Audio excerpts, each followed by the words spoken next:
The two countries that share over a third of the world's population have a deep history behind them. They share a lot of commonalities and differences as well. A very key event in both their histories has been the 1962 war, which had left a bitter taste in the mouth of the newly independent country, India. However, there was an equally important event that occurred in that decade, which many of us don't even know about. This involved the clashes between the two countries along the China-Sikkim border, the events of Cho La and Nathu La. Post the 1962 war against China, India started putting emphasis on a strong military and, as a result, started acquiring military equipment at a much faster rate than earlier. This had to raise some concern with Pakistan, who along with China were wary of the threat a developing and strong India could possess. This led to a natural, friendly pact among these two nations. Pakistan, with its ongoing agenda against Kashmir, could act as a useful proxy for China, who thought it would be easier to overwhelm India with two active destabilizing fronts. In 1965, both the countries wanted to focus on two vulnerable points of our country, Kashmir and Sikkim, together. They thought it would be a great strategy to disrupt the Indian defense capabilities by opening up these two fronts. With support of a prominent Kashmiri politician, Sheikh Abdullah, who garnered support for Pakistan in Kashmir, and under CIA's gaze, war finally broke out between India and Pakistan. Pakistan tried to push India back in Kashmir and Punjab, while China threatened the protectorate state of Sikkim that was still under the control of monarchy at that time. The grand plan of our two neighbors was to capture Kashmir and Sikkim and then hold the jugular of India at the negotiating table. However, we know how the 1965 war turned out, thereby foiling the Sino-Pakistani grand plan. Moving across the ceasefire line in Kashmir to block Pakistani raiders' routes, Indian security forces score a number of successes in the Uri Punch, Tithwal, Kargil and other sectors. Although India successfully thwarted Pakistani side of things, Chinese presence lingered in and around Sikkim, which eventually set the stage for a face-off in '67. From 1965 till 1967, the northeast border of India often saw Chinese interference landing from bullying India into letting go of Sikkim that wanted to be an independent state to supporting Naxal insurgency in Bengal and even arresting Indian diplomats in Peking, which is Beijing now. To the last point, India did a tit-for-tat with Chinese diplomats in the capital as well. Atal Bihari Vajpayee even went as far as leading a flock of sheep to the gates of the Chinese embassy in New Delhi as a protest to Peking's aggression. Now is the time for retaliation. The Chinese flag was hauled down and torn to pieces. Finally, in September 1967, the armies of the two nations clashed in Nathu La over the laying of a barbed wire fence to mark the Sikkim-China border.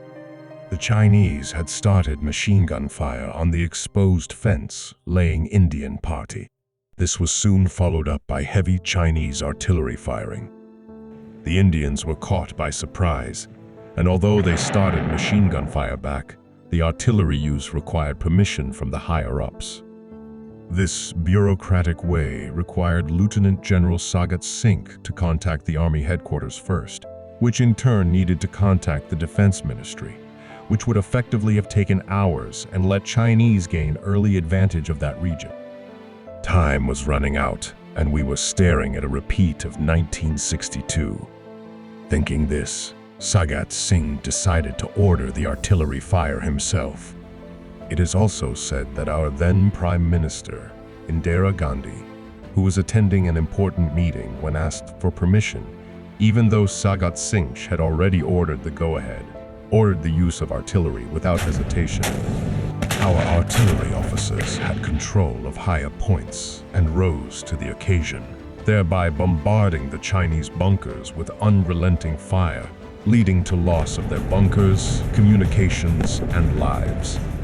By the time this bombardment ended, Chinese side had suffered around 340 casualties, with about 450 injured, as compared to Indian side with about 88 dead and 150 injured. Embarrassed and licking their wounds, the Chinese treated this as an anomaly and engaged the Indian army again in 15 days, this time at Cho La, in the same sector. The ego-hurt People's Liberation Army wanted to take revenge of this humiliation, and upon escalation of a brawl in Cho La, opened fire again on the Indian troops. Unfortunately, the Indian soldiers were again caught out in the open. This time, the Gorkha Rifles were the temporary replacement battalion for this region. The Chinese didn't bring in the artillery this time, wary of the Indian response. An excerpt from Mr. Probal Dasgupta's book, Watershed, 1967, sums up this side of the battle very well. It is the first day of October in the year 1967. Debi Prasad and his fellow Indian soldiers engaged in a fierce battle with the Chinese at the Chola Pass on the Sikkim-China border.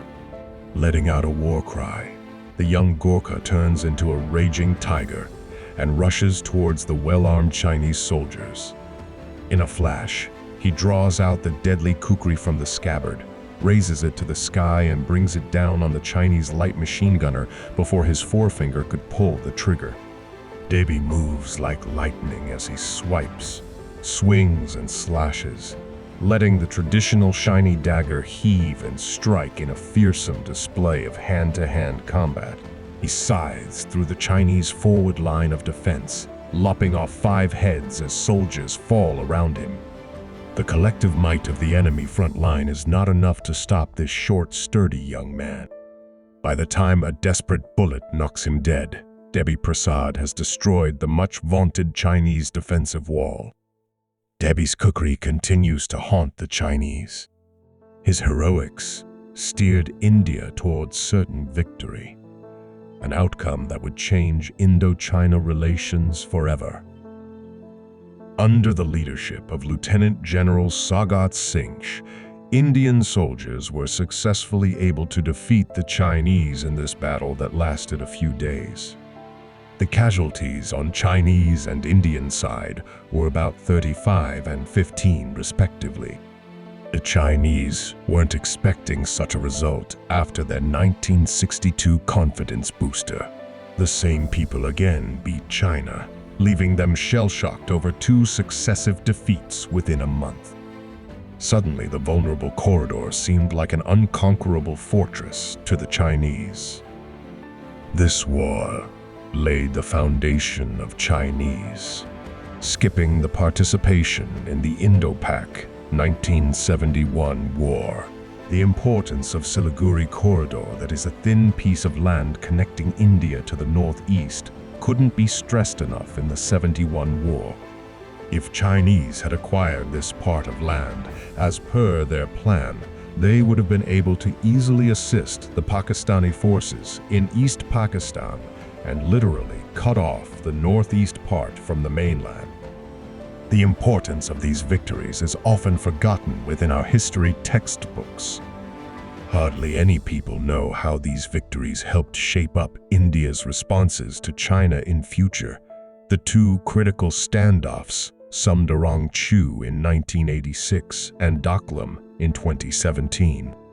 Many of us are already familiar with Doklam, but Samdarang Chu standoff highlighted the rising strength of India, which eventually, despite umpteenth Chinese protests, resulted in India granting statehood to Arunachal Pradesh. We have tried to collate the fragmented information of these two victories and bring forward the forgotten narratives of our past glory. Information like these can help shape our thoughts and processes for a stronger and brighter future. After all, it did set up our confidence and outlook even in the 1971 annihilation of Pakistani forces.